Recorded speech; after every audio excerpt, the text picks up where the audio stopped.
فاتحہ.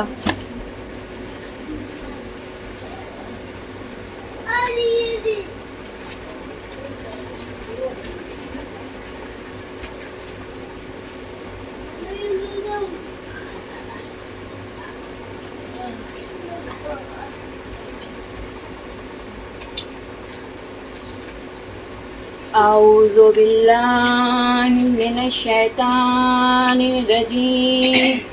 بسم اللہ الرحمن الرحیم.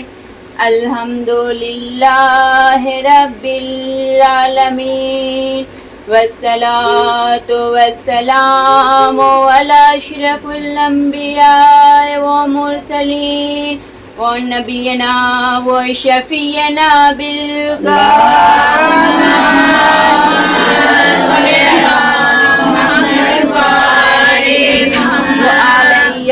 طیبین طاہرین المعصومین ولعنۃ اللہ دائم من ھذا الی یوم الدین. اما بعد فقد قال اللہ وتعالى في القرآن الحكيم وهو صدق الصادق.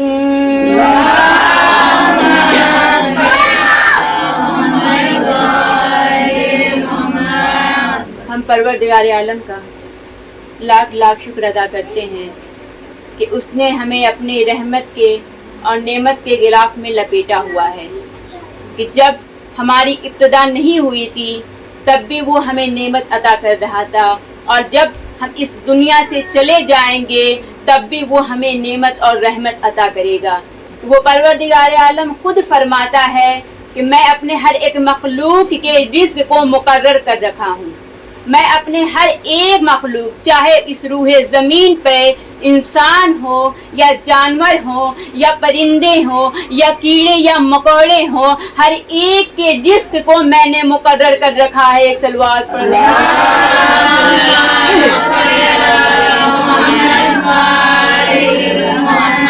پروردگار عالم کہتا ہے اپنے بندوں سے کہ اے میرے مخلوق، تم کوشش کرو، میں تمہیں رزق عطا کروں گا.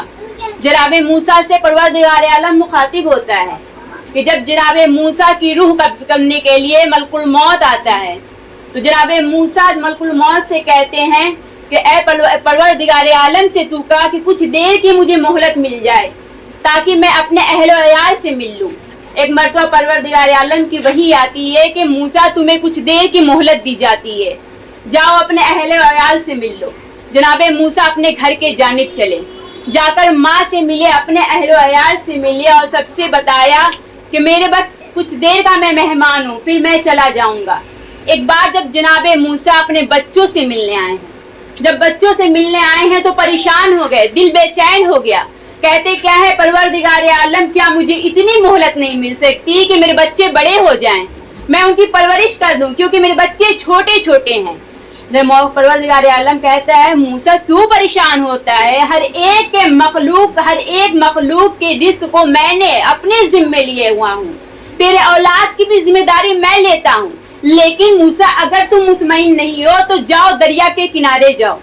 جناب موسیٰ دریا کے کنارے آئے. پروردگار عالم کہتا ہے کہ اے موسیٰ دریا پہ عصا مارنا. جناب موسیٰ نے عصا مارا تو ایک مرتبہ دریا پھٹ گیا اور زمین آ گئی. پھر کہا پروردگار عالم نے موسیٰ دوبارہ عصا مارنا. جناب موسیٰ نے پھر عصا مارا اور پروردگار عالم کہتا ہے موسیٰ کیا دکھائی دیا. جناب موسیٰ کہتے ہیں کہ پروردگار عالم چٹان ہے. پروردگار عالم کہتا ہے موسیٰ غور سے دیکھو. جناب موسیٰ کہتے ہیں کہ پروردگار عالم چٹان کے نیچے ایک چھوٹا سا کیڑا ہے اور اس کے منہ میں پتے ہیں اور وہ اسے کھا رہا ہے. پروردگار عالم کہتا ہے کہ اے موسیٰ، جب اس زمین کے تہ میں رہنے والے کیڑے سے میں باخبر نہیں رہ سکتا تو تمہاری اولاد سے کیسے رہ سکتا ہوں.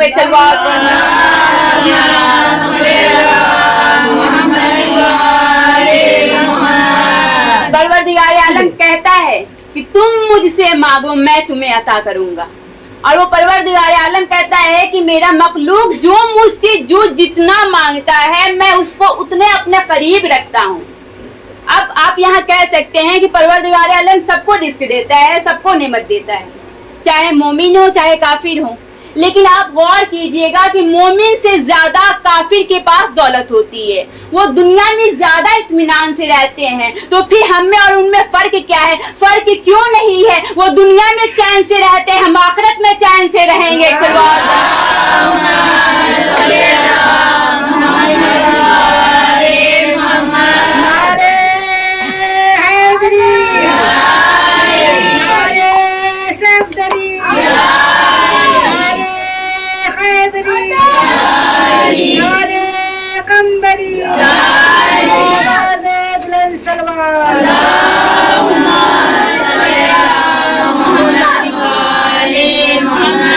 اور وہ پروردگار عالم ہمارے دل کے حال کو جانتا ہے, وہ زبان نہیں دیکھتا, دل کے حال کو دیکھتا ہے, کیونکہ وہ 70 ماؤں سے زیادہ محبت کرنے والا ہے. کہ ایک مرتبہ رسول خدا کے پاس ایک عرب کا بدو آتا ہے, آ کر کہتا کیا ہے کہ یا رسول خدا, مجھے پڑھنا لکھنا نہیں آتا, جاہل ہوں, لیکن مجھے کوئی ایک ایسی دعا بتا دیجئے کہ جسے میں پڑھ کر دعا خدا کی بارگاہ میں اپنی توبہ کروں اور تو میری توبہ کو پروردگار عالم قبول کر لے اور مجھے اپنے قریب کر لے. رسول خدا نے اسے ایک دعا بتا دیا جس کا ترجمہ یہ تھا کہ میں تمہارا رب ہوں اور تو میرا بندہ ہے. اب یہ گھر کو واپس آیا ہے اور یہ دعا کو الٹا پڑھنا شروع کر دیا کہ میں رب ہوں, تو میرا بندہ ہے. اب یہاں ایک مرتبہ رسول خدا کے پاس یہ خبر آتی, رسول خدا نے اسے بلایا اور کہا تو نے کیا پڑھا؟ وہ یہی کہتا ہے کہ میں رب ہوں, تو میرا بندہ ہے. رسول خدا کہتے ہیں کہ تو نے یہ کیا کر دیا؟ ایک مرتبہ وہ رونے لگا کہ میں نے ایک چھوٹی سی دعا پڑھی تھی, وہ بھی میں اس سے نہ ہو پایا. یا رسول خدا, خدا تو مجھ سے اور ناراض ہو گیا ہوگا. ایک مرتبہ جناب جبرائیل آتے ہیں, آ کر کہتے ہیں کہ اے رسول خدا, اس سے کہہ دیجئے کہ میں اس سے بالکل ناراض نہیں ہوا, کیونکہ یہ زبان سے تو غلطی کر رہا تھا پر دل سے غلطی نہیں کر رہا تھا.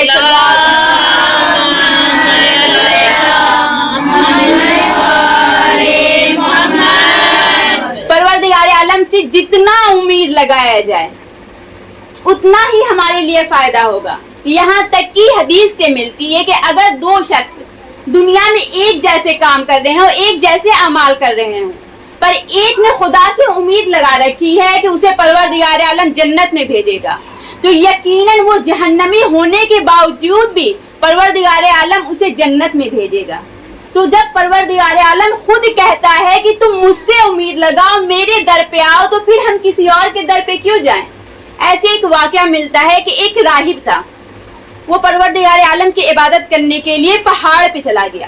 بہت دور جا کے پہاڑ پہ جا کر تنہائیوں میں خدا کی عبادت کرتا, نماز و روزہ کرتا, یہاں تک کہ اس کے لیے یہ حدیث ملتی ہے کہ جنت سے دسترخوان اس کے لیے آتے, جنت سے کھانے اس کے لیے آتے. ایک دن پروردگار عالم نے اس کو آزمانے کے لیے, اس کی آزمائش کے لیے ایک دن کھانا نہیں بھیجا.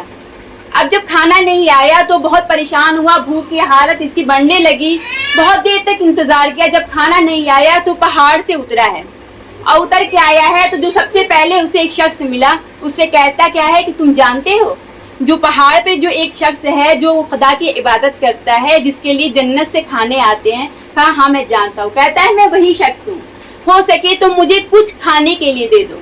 وہ کہتا ہے کہ ٹھیک ہے. گھر میں جاتا ہے اور جا کر 3 روٹیاں لے کر آتا ہے, لا کر اس شخص کو دیتا ہے. اب یہ 3 روٹی لے کر راہب چلا ہے. اس شخص کے گھر میں اس نے ایک کتا پال رکھا تھا. جب راہب روٹی لے کر چلنے لگا تو وہ کتا نجیس جانور بھی پیچھے پیچھے راہب کے چلنے لگا. راہب نے سوچا کہ ایک روٹی دے دوں اور اپنا پیچھا چھڑا لوں. ایک روٹی دیا, پھر بھی وہ نجیس جانور اس کے پیچھے پیچھے لگا ہے. پھر دوسری روٹی دیا, پھر بھی پیچھے لگا ہے. یہاں تک کہ پریشان ہو کے غصے میں تیسری روٹی بھی دے دیا, اور دے کر کہتا کیا ہے کہ تمہارے مالک نے مجھے 3 روٹی دیا تھا, وہ بھی تم مجھ سے لے کر کھا گئے. ایک مرتبہ پروردگار عالم اس کتے کو بولنے کی طاقت دیتا ہے. وہ کتا کہتا کیا ہے کہ میرے مالک نے مجھے 3 دن سے کھانے کو نہیں دیا تھا, پھر بھی میں اپنے مالک کے در کو چھوڑ کر نہیں گیا, اور پروردگار عالم نے, تیرے خدا نے تجھے ایک وقت کا کھانا نہیں دیا تو تو کسی اور کے در پہ آ گیا. ایک صلوات پڑھنے